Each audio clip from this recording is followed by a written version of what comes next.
his own Nexus, but did he get an Observer out? I don't see one. No, he's getting a Robotics Bay. So while he's been the one so far punishing people who go for Colossus, he's going to mix it up and go for Colossus himself and see what he can do.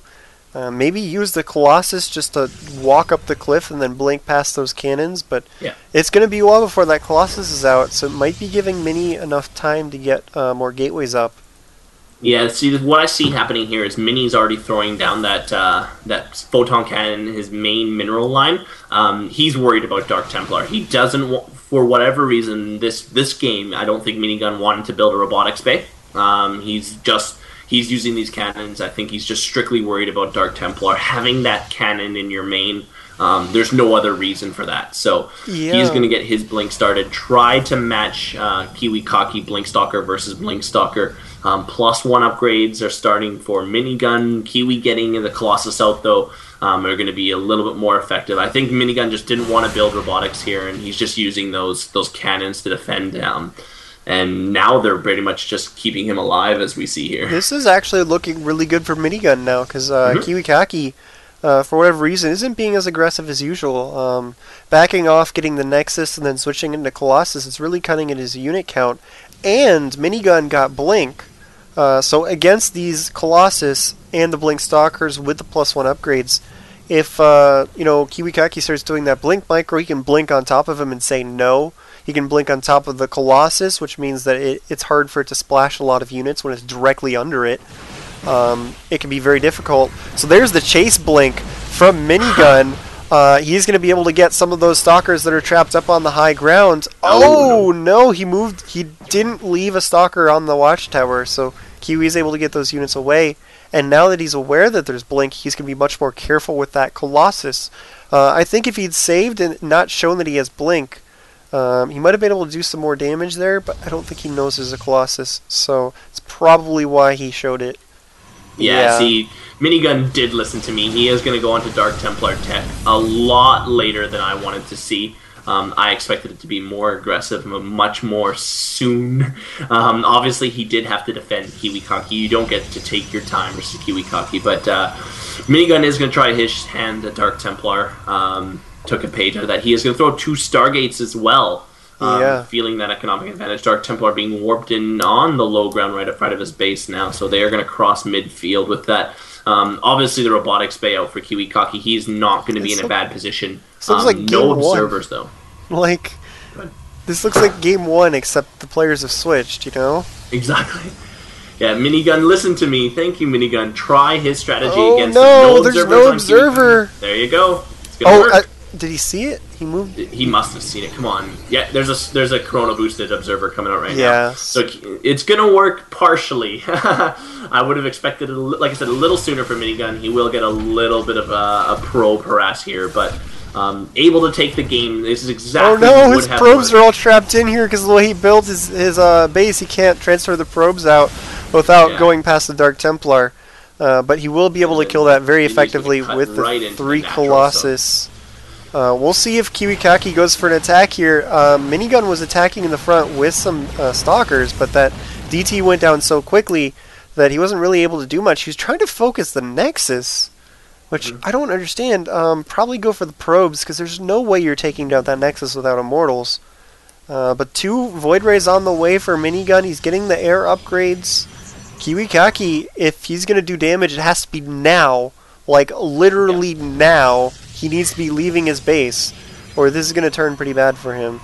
Yeah, don't know what Kiwikaki's waiting for, and perhaps he's just feeling not as secured now against the Dark Templar tech. He is building that photon cannon obviously in the mineral line of his natural there, as well as a second pylon, and the photon cannon in his mineral line in his main there. So that's what you wanted to do. He put Kiwikaki on the defensive with that Dark Templar play.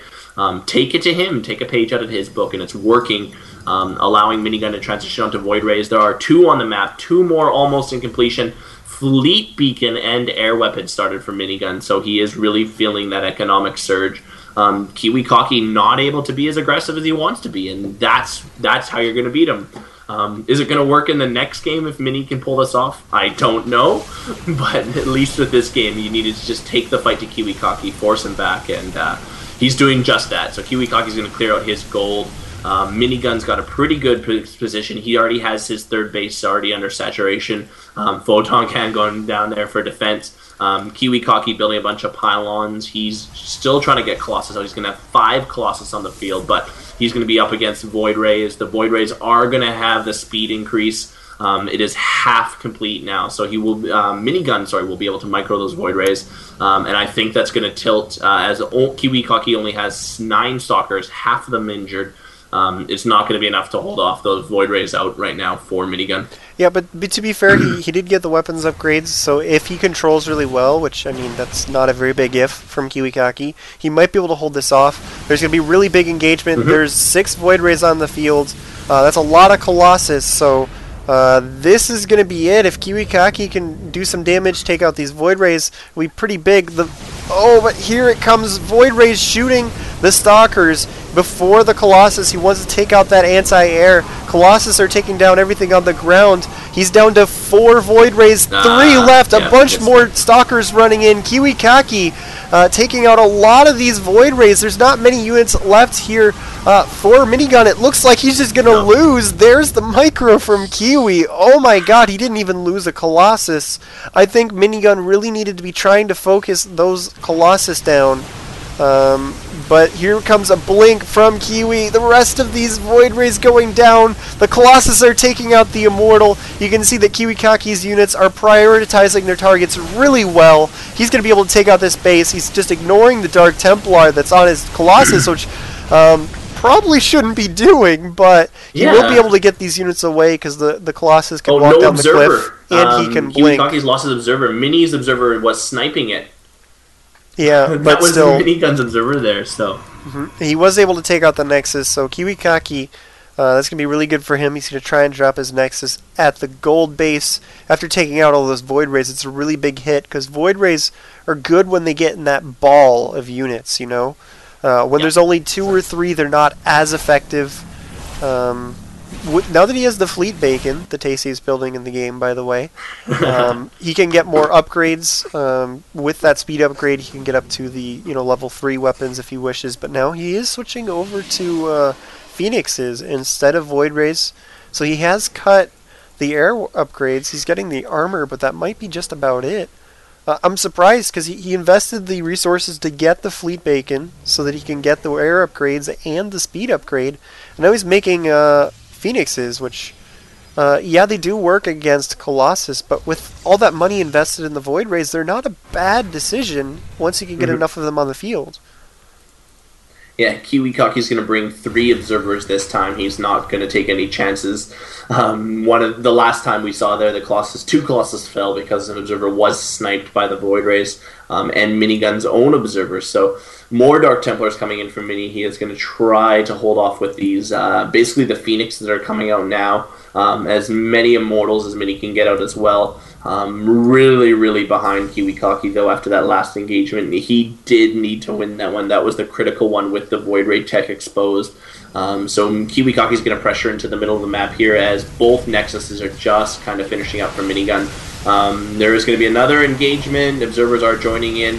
They're getting sniped. I believe all the Observers were lost, if I'm not mistaken. Yeah. Dark Templar, I don't see them in there yet, but I'm pretty confident all the Kiwikaki's Dark Observers were sniped. And that's why I was a little bit curious about the Phoenixes. Because while they're quick and they're agile and they can take out Colossus, the Void Rays, they take longer to go down, and they can put out higher DPS versus the armored targets. So he was able to take out some of the Colossus, but some great control by Kiwikaki. He's able to get most of them out alive. He picked off almost all of those Phoenixes. There's the good game for Minigun. Oh, man. Kiwikaki. Nerf Kiwikaki. He looked like he was in a bad position, and he's just like, no, dude, I got this. And just put his micro boots on, Absolutely. Kiwikaki sweeps the finals. He will take home the $200 prize. Root Mini, though not really a shy prize pool, he does take home $100. I believe I was informed, if I was reading correctly, there is not going to be the third place match. T21 not able to continue, so QXC will take home the third place prize of $50 there. So really, really awesome. And yeah, I just gotta. I'm still speechless. Watching Kiwikaki play does that to me. Yeah, He's and an amazing player. So to give you a frame of reference, Kiwikaki did go over to Korea to try and compete in GSL number 3. He got all the way to his finals in his qualifier tournament where he did lose, so he came very close to almost getting into the 3rd GSL season. Didn't quite make it. I don't know what he's going to do in the next season with the whole change with the Code B and Code A, because I think he'd be starting in Code B because of the fact that he didn't get in.